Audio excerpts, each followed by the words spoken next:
Good evening. My name is Connor Lang, and for my final in critical thinking and creativity, I will be taking you through the activity of empathy mapping. This activity can be found under the chapter Sense Empathy in Daniel Pink's A Whole New Mind. The objective of this activity is to, in a sense, put ourselves in another person's shoes. It is to enhance participants' ability to empathize with others and their perspective, which is crucial for developing emotional intelligence, creativity, and collaboration. Now, this isn't going to take you very long, about 5 to 10 minutes, which isn't a bad thing. Just because it's a quicker activity doesn't mean it's any less useful, but this simply will not take much of your energy nor time. So the materials that you will need are a notebook or a piece of paper or a whiteboard, whatever you might have, and then a pen, pencil, marker, any sort of writing utensil will work. But the entire point of this concept map is to put ourselves in another person's shoes. Therefore, we can certainly find out what their needs are, what their feelings are, what their motivations are, and certainly what they want to do and why they're doing what they are.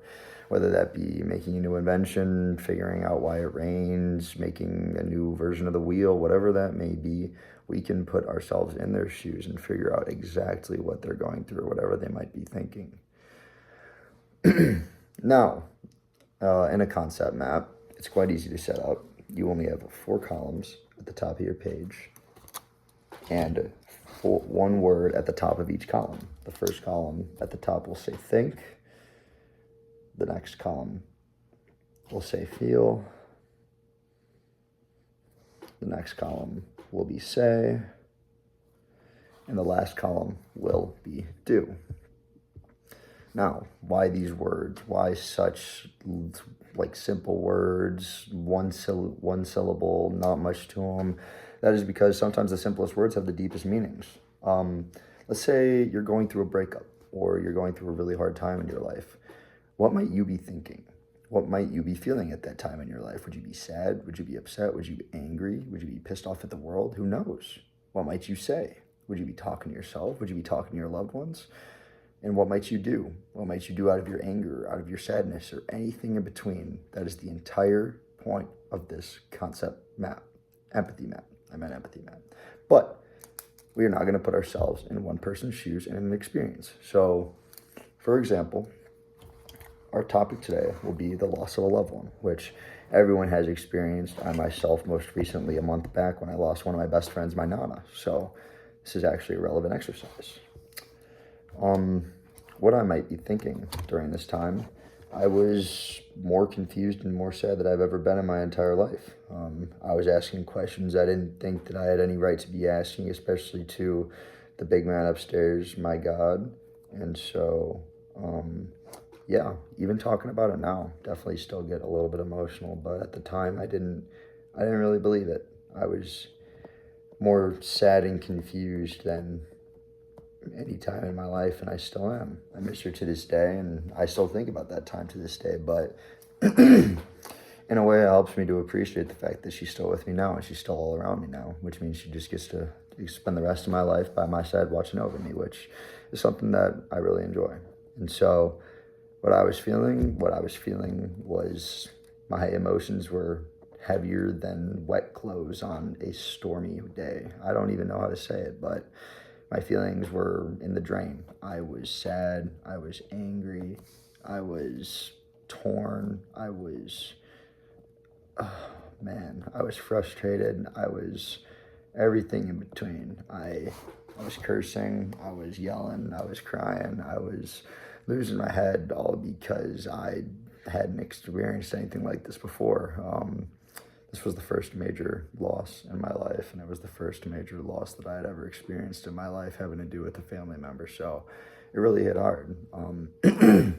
As far as the say column would go, for somebody who had just lost a loved one, I didn't really say anything.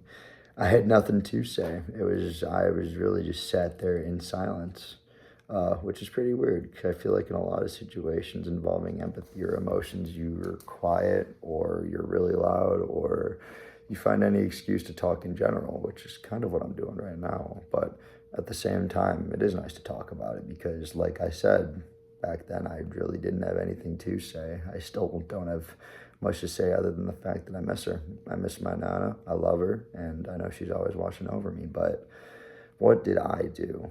What did I do when this happened? Kind of sunk into a little bit of a hole. Kind of definitely let my schoolwork go, let my gym life go, let my lacrosse life go, social life.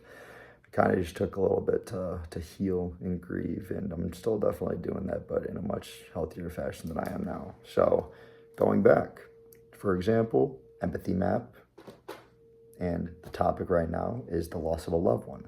So think, what might they be thinking? They might be sad, they might be confused, they might be angry. We'll never know until we ask. But in our instance, I'd say pretty sad and pretty confused. What might the feelings be of somebody who had just lost a loved one? Pretty similar to what they're thinking. Sadness, anger, frustration, confusion, all of the above, really.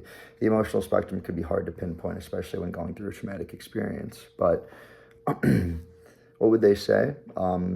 It definitely differs for the person, in my opinion. In my instance, I'm the quiet type. I'm the quiet, heal by myself, grieve by myself, go through it by myself kind of type, whereas others will reach out for emotional support from family members, friends, peers, coworkers, anyone in between. Because when going through a hard time, you really don't know what else to do. You're not exactly thinking on your feet like you were before. But what I did when I lost my Nana, I prayed a lot. I prayed a lot, and I cried a lot, and I asked a lot of questions, and I still do. And I don't know if that'll ever stop, but I think that's just kind of a part of life. So looking back on it and not trying to sound cliche, this was a nice exercise for me to do, suggesting the subject of the topic that was brought up during this interview. But moving on, you can see how this helps to understand people's emotions, how this can help to put you in their shoes, how this can help to pretty much show you why they were feeling the way that they were in that certain experience. So one more time, we'll change it up to going through a breakup. Going through a breakup will be a good one. Now, I'm fortunate enough to have a loving girlfriend who I've been with for a little under a year now, but what might a person be thinking when going through a pretty abysmal breakup or a pretty mean breakup? They're probably thinking angry thoughts. They're probably thinking, why me? Why this? Why that? Probably thinking a lot of questions. I would say that that's a pretty good place to start. But once again, feelings and thoughts kind of go two and two because your thoughts kind of run off your feelings, but feeling after a hard breakup would definitely be sadness, anger, confusion. But that depends. Some people are totally kind of consoled or kind of shut down when they get broken up with, or they just kind of keep to themselves. I can definitely attest to that, as a lot of the time I do just like to stay quiet and kind of keep to myself and kind of just figure it out my own way. But feeling anger, confusion, all of the above. What would they say?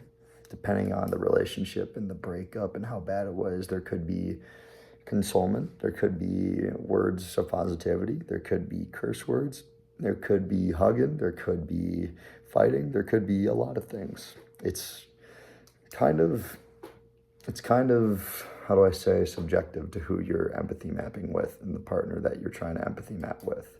Every experience has its own situation, and every situation has its own memory, and every person's memory is different for each of their own. So take each individual experience and treat it as their own, as one person does not defy the next. But what would a person do?